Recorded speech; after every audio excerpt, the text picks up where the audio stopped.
किसी भी बहू का जॉब करना गलत नहीं होता। गलत तब होता है जब बहू जॉब करने के साथ साथ अपने स्वभाव को भी बदल देती है।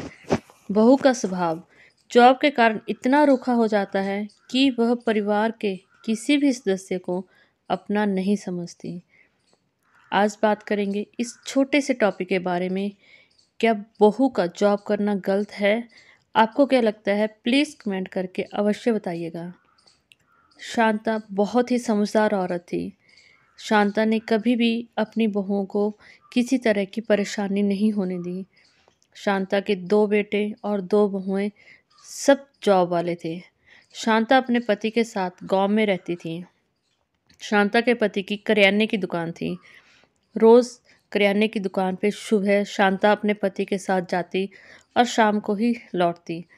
धीरे धीरे समय बीतने लगा। शांता के बच्चे भी बहुत अच्छे थे। जैसे शांता के दोनों पुत्रों का स्वभाव था, बिल्कुल वैसा ही स्वभाव शांता की बहुओं का भी था। शांता ने कभी भी बहुओं को बहुओं की तरह नहीं रखा, हमेशा अपनी बेटी बना के रखा। और बहुओं ने भी कभी भी शांता को शिकायत का मौका नहीं दिया। शांता को हमेशा अपनी माँ का दर्जा दिया, हमेशा वही इज्जत दी जो वो अपनी माँ को देती थी। बल्कि ऐसा भी कह सकते हैं कि माँ से भी बढ़कर इज्जत शांता की बहू ने शांता को दी। शांता इतनी समझदार थी, छोटी मोटी नोकझोंक में कभी भी आगे बढ़ के नहीं बोलती थी, बात को हमेशा वहीं समाप्त कर देती थी। क्योंकि शांता को पता था 2 बहुओं के बीच में बैलेंस बनाना बहुत मुश्किल होता है। 2 बहुओं को लेके घर चलाना बहुत मुश्किल होता है। दोनों बहुओं का अलग अलग स्वभाव है, इसीलिए दोनों बहुओं में प्यार बना रहे।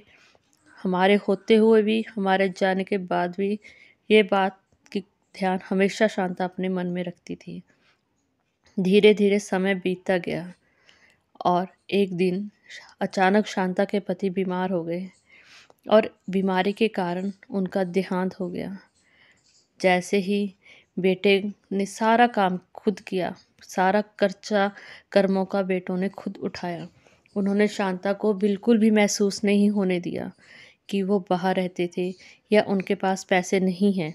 ना ही शांता को इस बात का एहसास करवाया कि शांता भी और उनके पापा भी करियाने की दुकान करते थे, वहाँ से जो सेविंग हुई है उनको ही खर्च कर लो। शांता के दोनों बेटे बहुत समझदार थे, फिर भी शांता को लगता था कि छोटे छोटे खर्चों के लिए बच्चों के आगे हाथ नहीं फैलाने, बच्चों से क्या मांगना। शांता के पास जो भी जमा पूंजी थी, शांता की वो पूंजी भी इन्हीं 12-13 दिनों में ख़त्म हो गई। सारे रिश्तेदार अपने घर को चले गए। अब शांता को घर खाने को आने लगा। शांता को मोहल्ले की औरतों ने और रिश्तेदार की औरतों ने कहा कि तूने पूरी उम्र अपनी बहुओं को बेटों के साथ रखा, अब तेरी बहुओं को तेरे साथ कोई भी लगाव नहीं, अब तो अकेली ही रहेगी। और अगर तेरी बहुएं तुझे ले भी जाएंगी तो वो तेरे से नौकर की तरह सारा काम करवाएंगी। यह सुनते शांता का मन दहल जाता। शांता को लगता कि क्या सच में ऐसी जिंदगी होने वाली है। शांता के दोनों बेटे अपनी माँ को साथ ले जाने के लिए जिद करने लगे। कभी कभी शांता के मन में दुनिया को देख के विचार आता कि क्या मेरे बेटे भी मुझे 6 महीने करके अपने पास तो नहीं रखेंगे। आज दुनिया में बहुत जगह ऐसा हो रहा है कि बेटे 2 हैं अगर, तो माँ बाप को भी 6 महीने अपने पास रखते हैं। माँ बाप तो 4 बच्चों को पाल लेते हैं, लेकिन बच्चों से माँ बाप नहीं रखे जाते। माँ बाप का खाना पीना, दवाई दारू बहुत महंगा लगता है बच्चों को। शांता को लगा दोनों बेटे साथ ले जाने की जिद कर रहे हैं, कहीं ऐसा ना हो कि ये मेरा बंटवारा कर दें, मुझे अपने पास रहने की भी अवधि दें। लेकिन शांता ने के पास कोई और चारा भी नहीं था, उसको बेटों के साथ जाना ही पड़ा। जैसे ही शांता अपने बड़े बेटे के साथ जाती है तो सुबह उठने ही शांता की बहू नाश्ता बना के देती है, अपना सारा काम समाप्त करके जाती है, कोई भी काम शांता के लिए नहीं छोड़ती। और साथ में शांता से बार बार पूछती है कि माँ जी, आपने जो खाना है आप बता दो, मैं आपकी पसंद का ही बना के जाऊंगी। सुनकर शांता को बहुत अच्छा लगता, लेकिन मन में हमेशा डर रहता कि क्या थोड़े ही दिनों के लिए ऐसा होने वाला है। बहुत सारे सवाल शांता के मन को ढिंढोर कर रख देते। बहुत समय बीत गया। जैसे ही 6-7 महीने को होने को आए, शांता का बहुओं का व्यवहार बिल्कुल वैसा ही था। दोनों बहुओं में से किसी के स्वभाव में कोई कमी नहीं थी।